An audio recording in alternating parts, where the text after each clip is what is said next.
know what? This is the second time I'm getting laid off. This is my opportunity for something different. Hello and welcome to the Career Flipper podcast. I'm your host, Jenny Dempsey, just a regular person trying to figure out work and life one step at a time. But let's get this out of the way. I'm not some polished career flipping expert. I spent 18 years in the customer experience world at various tech startups, and I thought I had things pretty dialed in until I got laid off. I ended up freelancing, stumbled into furniture flipping. Yep, I haul stuff off the curb and make it pretty again. Check out San Diego Furniture Flipper on TikTok and Instagram if you're curious.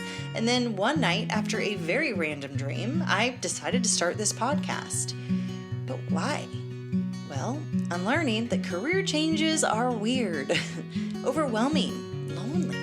And I had so many questions like, how do people make these big pivots without completely losing their minds? How do you keep going when imposter syndrome shows up with a megaphone? And how the heck do people balance side gigs and full-time jobs without becoming coffee-fueled zombies? And so instead of sitting in my own little panic bubble, I figured, why not just talk to people who've actually been through it? We have so much to learn from one another. So each week, I chat with real folks from all walks of life and industries and jobs who've made these bold, brave, and downright, sometimes unexpected career moves. We talk about the messy middles, the wins, the setbacks, and those what the heck am I doing with my life moments, so we can all feel a little less alone while figuring it out. In today's episode, you'll meet Bayambe J, or Brian, as I refer to him in the episode. He lives in Ocean Beach, San Diego, California, originally from New York. He went from being a neuroscientist to a startup entrepreneur and now a full-time artist. It all started with a layoff. See a theme here? And a plant-loving neighbor at a yard sale. Brian realized there was no real way for plant nerds to connect, so he decided, well, I'll solve that problem and I'll build an app for that. But then the startup life nudged him inward, and eventually he leaned into his artistic side. And when someone bought his first resin piece for $500, it hit him. This could actually be a thing that he could make a living on and love it all at the same time. Brian reminds us that the nerdy little things we love can open big, beautiful doors if we're willing to follow them. Let's get into the episode now. Good morning, Jenny. Good morning. You're in Ocean Beach. I'm just down the road in North Park. We got San Diego in the house. I love it. Yeah. So glad to have you here. Brian, tell everybody who you are and what you do now. I'll say I'm like your fellow transplant. I'm originally from New York, and I was seeking greener pastures. Moved out here for actually grad school.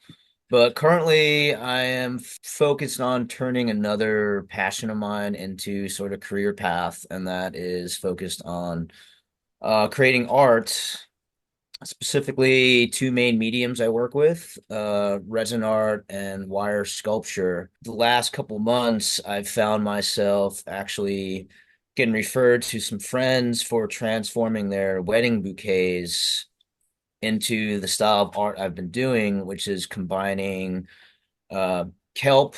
So there's typically an ocean element, and then I walk my roommate's dog and been collecting flowers all year, and I dry them, and I combine kind of these two things together, connecting, you can say, my love of the ocean and horticulture. And yeah, it seemed natural to start doing people's bouquets, and it's been a blast. Wow, that's a very unique transition where there was something that you knew you wanted to do, and then suddenly friends are like, "Hey, I see this opportunity for you to create this for me," and it becomes part of their memories. And ooh, I'm excited to dive into how you got to this place because, as you mentioned, you're trying to do this right now. Like it sounds like, you're kind of in the middle of it right now to figure out how to make it into Right. your career path. And so hearing all of that is going to be fascinating. So let's just dive into it, Brian. Tell your career flip story. Where'd you start? My initial interests stemming from even undergrad were I was interested in like kind of behavior and like the why behind a lot of things. So I thought I was maybe gonna become like either a psychologist or maybe a marketer. Hmm. And then I kind of opted to go more of the science path. Actually, from a class I took in undergrad, it was physiological psychology. It was more looking at all the underlying mechanisms that drive certain behaviors, even just the feelings of hunger. And I was kind of blown away at all this biology and cascading events that happen for just the simple feeling that Yeah. that happens daily. Yeah. And so worked in science for a few years at this CRO company in New York. And I knew to progress my career in this path, like you need to go get a graduate degree. And I also knew that I wanted to live in California. Mhm. I've always wanted to try it out. And I've been like a big time surfer, climber, and snowboarder. And New York just didn't offer Yeah. those things at the frequency I wanted. Yeah. And so I just applied to grad schools in California. I got into a master's program at San Diego State. So I moved out here and that was 2010 and did grad school. Couldn't get into the PhD program I wanted to get into. It was a PhD in neuroscience at UCSD. There are a few labs I was really interested in working in. Hmm. And so that kind of led me into biotech and drug discovery. So I worked at this biotech startup looking at type 2 diabetes and a few autoimmune diseases. Hmm. And I actually loved it. It paid well. My job was still very flexible day to day, so I could still like Yeah. surf before running an experiment, and I still could like live the life I wanted. Then they got acquired by this corporation, Celgene, and they have some, groundbreaking cancer drug, Revlimid. They Hmm. acquired us. Eventually, they laid off 90% of the research staff, and Yikes. Yeah. I was a little naive because they kept promoting how our culture aligns and there's nothing to worry about. And little did I know, like this Hmm. is very common in this industry. And so I got a big stock payout. I got severance, and I filed for unemployment. And I decided just to take that gap year I never did after undergrad and just Yeah. surf and climb and enjoy life. And probably a few months in, I was already getting a little restless and bored. Hmm. And I was like, I need more purpose. And maybe I wasn't sure exactly what that was yet. So I applied back to Celgene directly, which I coined the mothership. Yeah. And I was like, let me go work at this big, stable organization that I can just put in my 15, 20 years, beef up my 401k, maybe try to buy a home here. And at that time, I was kind of comfortable with that orthodox, like stable path that most people do. But I guess the higher powers had different, you know, different things in mind for me. And Celgene got acquired by Bristol Myers Squibb within months in a massive merger of the acquisition was, I think, 72 billion. Wow.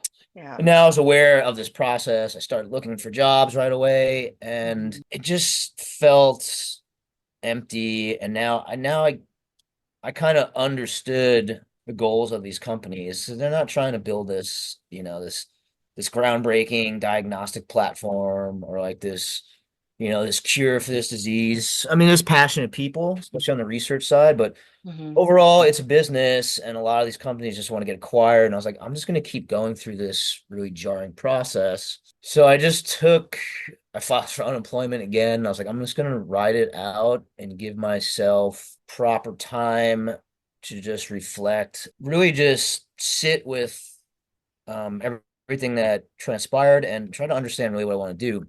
And a few months into that, I had this I was already a big plant guy. One of Mhm. my nicknames is Plant Daddy Brian. I love it. It's great.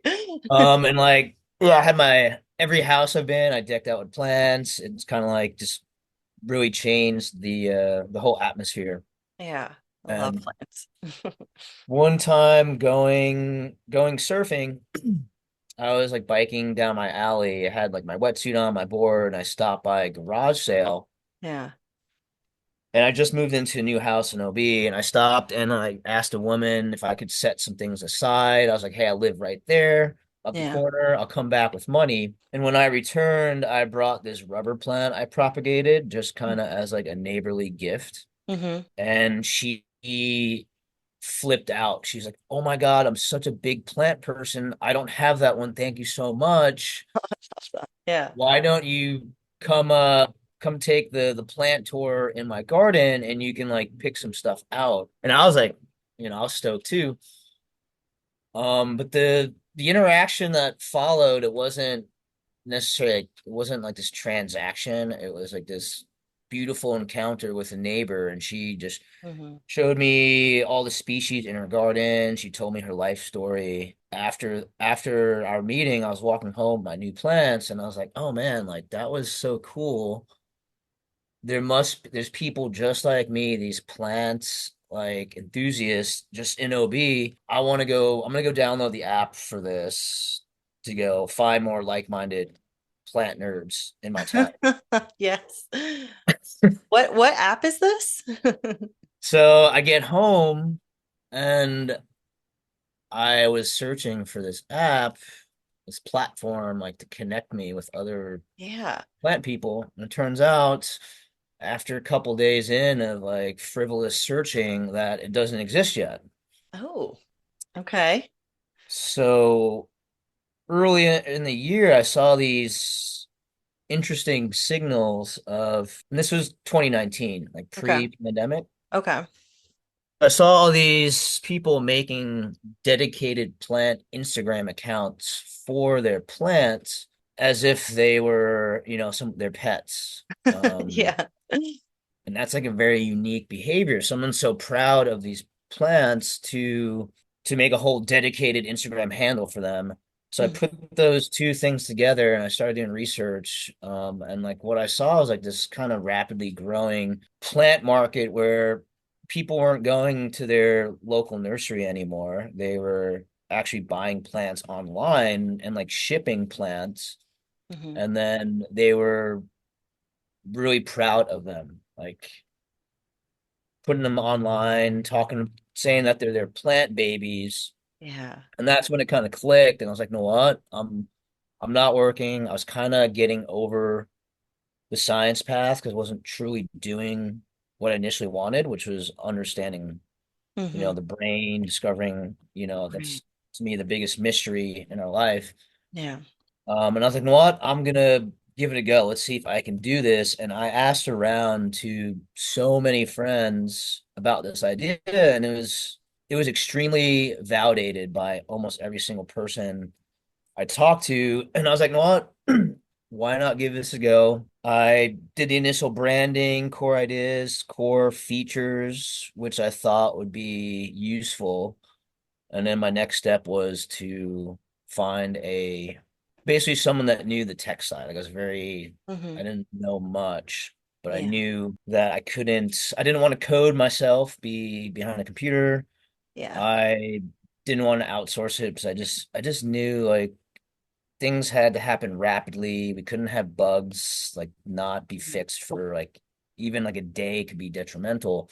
Yeah. So I just kind of looked around for friends I knew were into computer stuff. That's how naive I was of just tech stuff. And I interviewed a bunch of friends. I made a pitch deck and everything. And eventually I locked down my buddy Nick, who's a climbing surfing buddy. And the day I pitched him, his dad sent him a New York Times article about like this plant boom driven by millennials. Hmm. And then he heard an NPR, he was listening to NPR and he heard the same thing. So he called me up and he's like, "I'm down. I vetted him as best I could. I had like another actually software engineer friend like vet him for me because once again I Yeah. didn't understand Yeah. this lingo, and I just kind of put faith and trust. I was like, you know what, he's down. Let's just do it.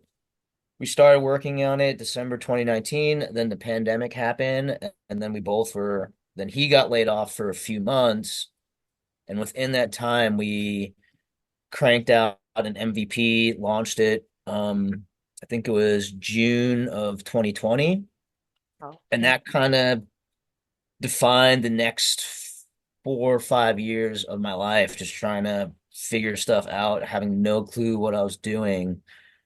And yeah, that was a crazy experience. Wow. Yeah. Sorry, So that was a lot. that is a lot, but that makes sense. There's a lot because there are so many here. So I'm gonna first of all, I'm gonna jump back to the fact that you moved cross country. I'm going way, way back because I think, you knew that there were things that you enjoyed in your life and you weren't necessarily getting them there in New York. Were you like in the city? Were you upstate? Where were you in New York? I basically live right on the border of Queens and Long Island. Okay. So Okay. not quite like Manhattan City. Yeah. It was more like a suburb. Okay. So you're in the suburbs and obviously the things that you enjoy to do aren't necessarily available. You had this idea, like, oh, let's move to California. And you did. You did. You applied to school and you got in. San Diego State. Woohoo. I went there for my undergrad. So Nice. cheers Well, to that's state. text. But you did it and you moved out here and you learned that I mean, California is your jam. Like this is home. This is your place. And then, when you hopped into like kind of, I'm going to say corporate, but it's, biotech world and it's very corporate, very business. There was something that you said that stood out so much to me. There are passionate people, but at the end of the day, it's business. And when you said that, it kind of made me think about because I also got laid off from like ag tech. I was working in the tech world, tech for my Right. entire career. But like, there are so many passionate people at these companies, so many smart, intelligent, talented people. But you brought up such that good point. It is just business at the end of the day. And so when you came around the second time, to start after you got the layoff and you got a little restless and then you applied and you went through it again, you got the whole thing again and you just kind of saw yourself in this cycle. And it sounds like at that point kind of questioned that orthodox view that you had of, the salary, the 401k, this kind of, and I air quotes all the time, stability, this things that we thought that we were going to have from these jobs. And it's just business and we don't always get these things. And so you questioned that and look where it led you. And it's not easy to question that, but hearing you share this story, that the fact that it opened your eyes to something different, because I think, and maybe people like this too, and no harm no foul, like to each their own, but some folks will just kind of stay in that rat race. They don't question it. Why do you think you questioned it? What did you not want to go back to? What was it about that, the business life, that, that stable paycheck life that was no longer appealing and doing something different and risky? And like you said, 4 years not really knowing what you were doing. What was kind of going through your mind at that time? Yeah, I kind of was questioning like how did I get here? Because I think it was absolutely a gift that I didn't stay in academia. I have like very strong opinions on that path, and I think it kind of takes advantage of very smart people who are passionate about research, and they expect very long hours, and they really don't pay people when you could fight. Getting grant money super competitive.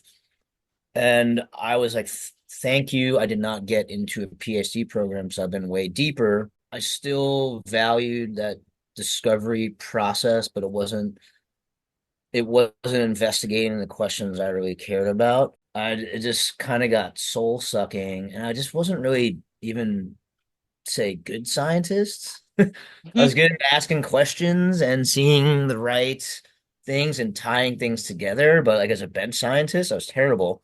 But on one hand, I would say that I almost didn't even have the courage myself quit because put so much time in this path. There's a fear like, wow, did I just waste like 10 plus years of my life? Sometimes I think life or higher power makes those decisions for you and kind of is like, no, what, Brian, you're not meant to just be stuck behind in the cell culture room. I was always like very social. I knew everyone and like beyond, even beyond my department. Yeah, I was like, you know what?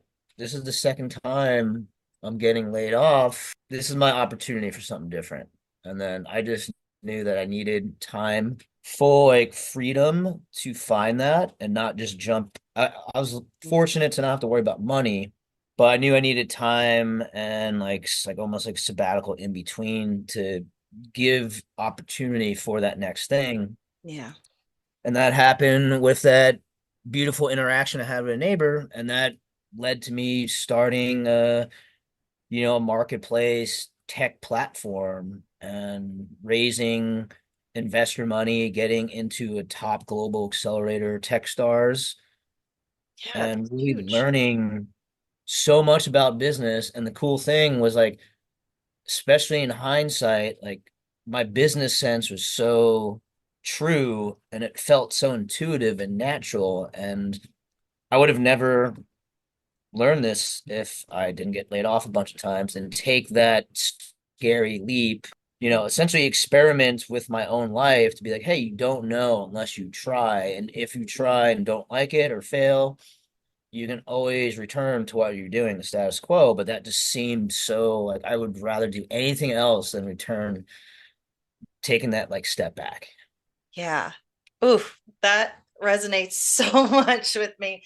Um, I have so many more questions for you. So, first of all, the moment with your neighbor, that it sounds like community, you're a very social person. Community is such a big part of who you are. It sounds like you're in a neighborhood where you connect with people on a regular basis, and having that moment to like get to know your neighbor on such a deep level, like with plants. I'm a huge plant person myself. I don't know if you can see behind Yeah, me, I see my him. own Yeah. little shelf of plants. I love me some plants, and to connect with people or share propagation or just talk about plants in a way that I was like, that is a beautiful experience. And so for you to have that light bulb moment, to then take it and think, okay, I'm going to figure out a way to bring this to life. And the things that really stood out, you talked to people. You asked people, what do you think of this? And I think a lot of the times we have these ideas in our heads and they might feel like, wow, this is a big idea, but this is a lot of work. But it doesn't have to always be just us. And so you reached out, you were talking to others, you knew what you were good at, and then you reached out to find help on the things that you didn't necessarily know how to do. And you found someone, you vetted them out, and it just happened to be at the right time. And then to hear about all the things like Techstars and the crane, like all of these things, like that's incredible. What is the name of the app? Is that something you could share? Sure. It's called Blossom, but it's spelled incorrectly. It's Blossm. Okay. And it's on, the Apple Store, Play Store. We have a web-based platform. Um, if I were to do like another app sort of situation, I didn't realize how important the name was, especially if you try to, we're like, oh, there's another Blossom app, but we can just spell it this way. It's like Lyft. There's all these big Yeah. tech companies that spell it wrong, but we actually encountered massive SEO issues, and the Play Store actually autocorrects to the right spelling of Blossom to Oh no. another plant app that's just Plant ID. And so I would be talking, I did all the user acquisition and like marketing. I did Yeah. essentially everything beyond the actual programming of the product. We actually spent a lot of time going through the name, Hmm. but the name Blossom actually, you'll love the story. I was talking to one of my roommates at the time about this idea, and I was like, "Hey man, like, people connecting through plants, like." Like who knows, maybe even like love will blossom. And he's like, dude, that's what you should call it. We thought that was great. We saw the other Blossom app. We were like, this could be cause problems. We thought of me and now like my CTO, Nick, we're thinking of all these different names, like plant related names. And eventually just circled back and like Blossom just sounds the best. Everyone loved that. And the cute little story behind it, my roommate, his name's John or AKA his nickname's H. Those things just are just more like beautiful when there's like meaning and Mhm. like a story behind it. Yeah, they really are. And then you're able to hold on to that and it becomes part of your story and H's story and Nick's story. And then you're building this, and then it's part of your neighbor's story or people using it that you don't even know. The plants are part of it. Like it's all just this big thing that would not have been created had you not gotten laid off and had that feeling inside like there's something here. Um, and so moving forward, you have the app. Is it still something that you are doing every day? You're working on the team in addition to the art? So I full time dedicated my life to like, it felt like my dream since like idea conception. And I this was actually great timing too. I was on unemployment and right as it was about to end, um, the pandemic happened and they were like, "Oh, we're going to extend unemployment." So this happened for 2 years. So I was able to not worry about supporting myself, Yeah. focus on figuring out this startup. And then after that, I actually started selling plants, my own personal plants on my platform. And I supported myself for almost 2 years that way. Wow. And I Yeah. would actually use that in investor pitches. And I was like, listen, there's a new gig economy forming around plant selling. There's no dedicated platform catering to this niche population. It requires more than, say, like Facebook Marketplace or OfferUp. This like interactive community, like relationship building aspect. Yeah, I was like, I've been supporting myself for 2 years, and I think my top month was like 3K. And I was like, there are thousands, if not tens of thousands of other people like me, but there's no proper place for them to do this like safe commerce plus community. Yeah. Um, and to answer your question, I left last year. And the truth is that startups are extremely difficult, and especially the dynamic with your co-founders.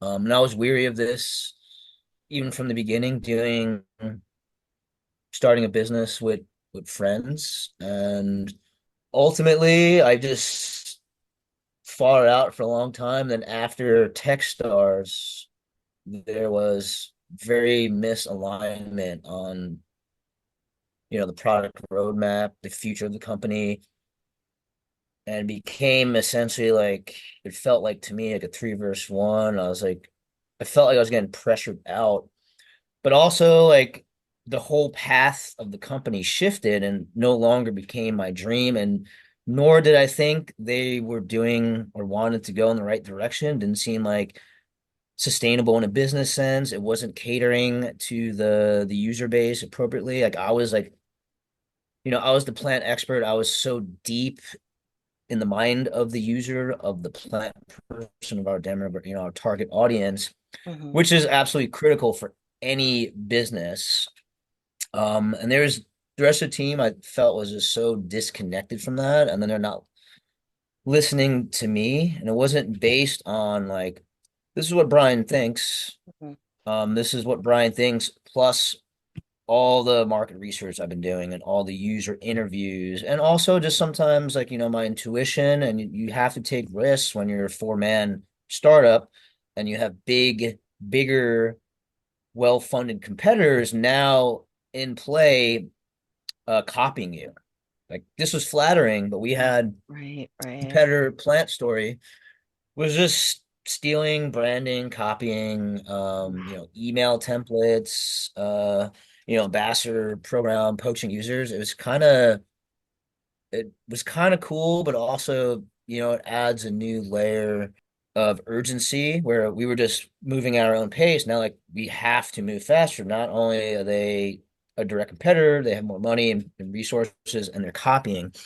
Mm-hmm. Sorry, that's a tangent, but ultimately I left last September and I immediately was trying to start a mushroom marketplace, Hmm. basically a mushroom version of Blossom.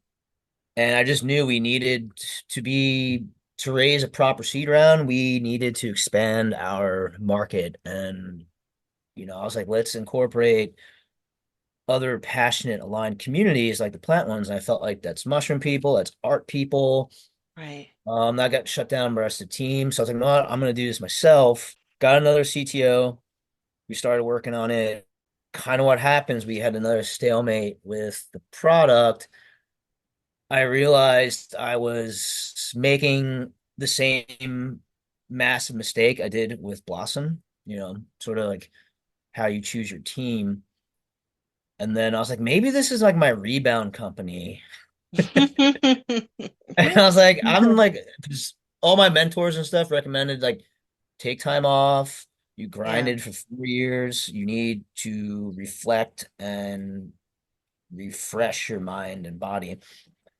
And so then I was like, wait a minute. I kind of ignored them, but I think they're right. And so then I just took off the rest of the year, just surf sabbatical.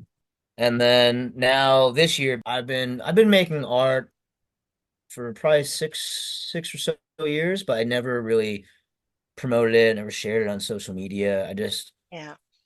enjoyed doing it. And I was aware, I was like, I don't want to be a starving artist. Like I see some of my friends Mhm. struggling. I don't want to ruin or taint another passion of mine. And I was kind of, fearful of that.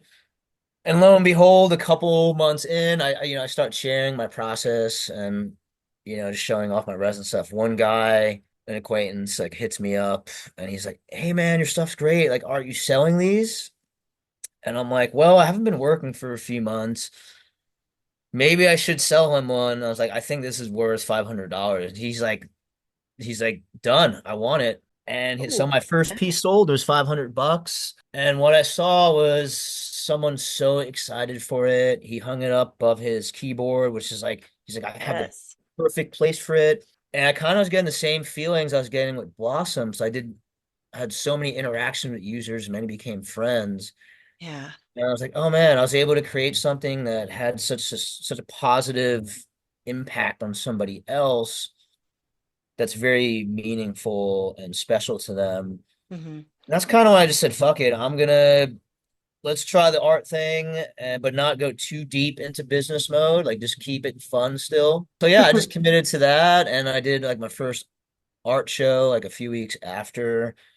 And then I just been like super inspired still to be cranking out art. I make all these pendants for friends I give out. I always make birthday, like little resin framed kelp flower gifts for like birthdays and like friends' engagements. And also I'm getting a bunch of sales at like this $500 mark for bigger pieces. I do feel like this path is going to lead me to another bigger purpose, something where I can have scalable impact, probably, utilizing tech in some fashion.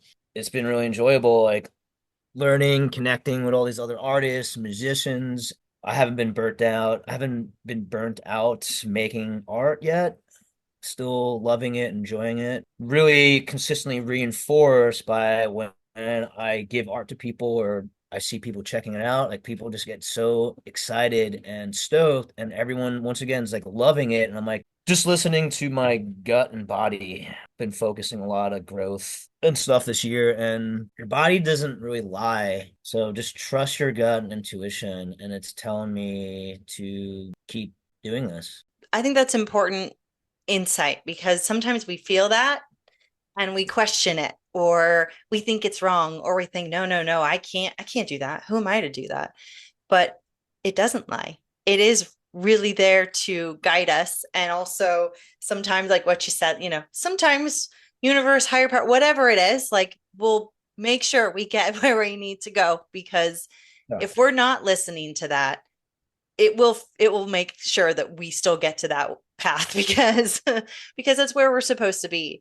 And so with art, you coming from like the startup world, the many hats, the all the ups and downs of relationships with other teammates and founders, and then you go and you take the sabbatical and you're surfing and you're just really finding time to tune in.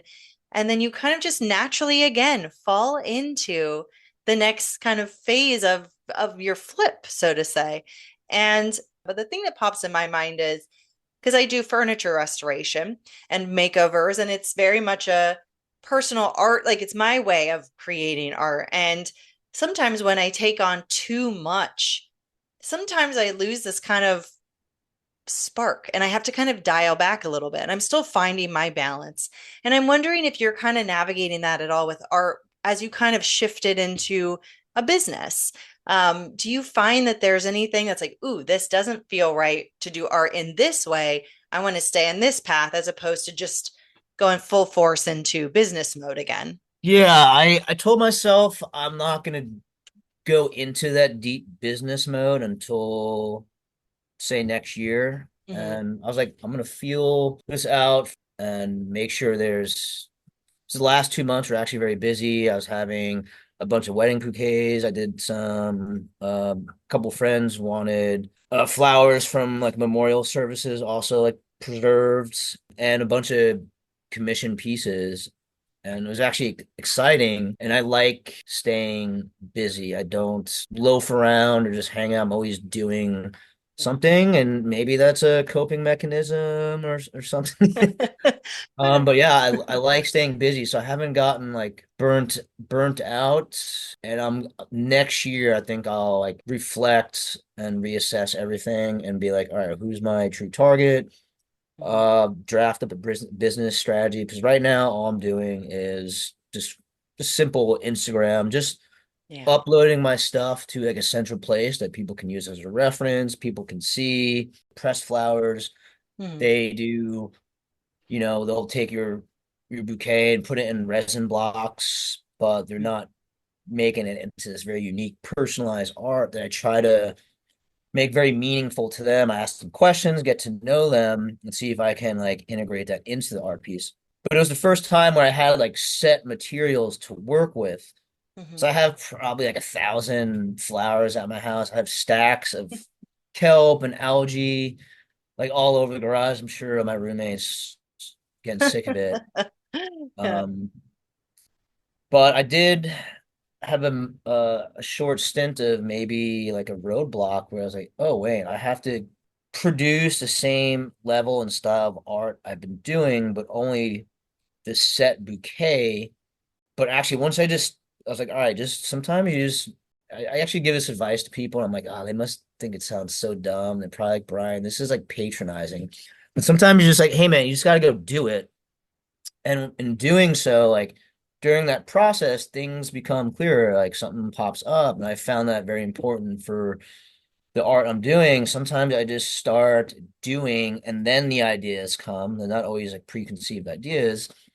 And once I started just even like I took her bouquet out after it finished drying, I just started seeing what I had to work with, placing it within a frame. It came so fast to me, like what design I was going to do. And then I was like, oh, this is actually easier because I have like a limited quantity of things to work with. It was like initially a roadblock that became like a challenge that became something I was like excited to overcome. And now I'm like, oh, this is actually easier for me and just as rewarding and enjoyable. And that's great advice too, to just start doing it. Just start doing it and let the ideas flow to you and let it find you. Let it find you. I love that. Yeah. Brian, thank you for sharing your journey from Yeah, welcome. scientists to tech world startup apps and in the golden thread through it all, plants. And now there's art. And where can people see your art? How can they find you? Made an art Instagram. It's actually my Korean name. It's Byun Bay J. Awesome. Thank you, Brian. Thank you for being here and sharing your story. Thanks for tuning in to this episode of the Career Flipper podcast. To connect with Brian J, check out the show notes. If today's story hit home, or you know someone who's stuck in a career flip limbo, share this episode with them. Seriously, it might be exactly what they need to hear to keep going when things get really tough. Oh, and if you've got your own career flip story, or maybe you know someone who does, head over to thecareerflipper.com to submit it for a future episode. And hey, just remember, every tiny step that you're taking right now counts. Even if it doesn't feel like it, you got this. What's the best that could happen?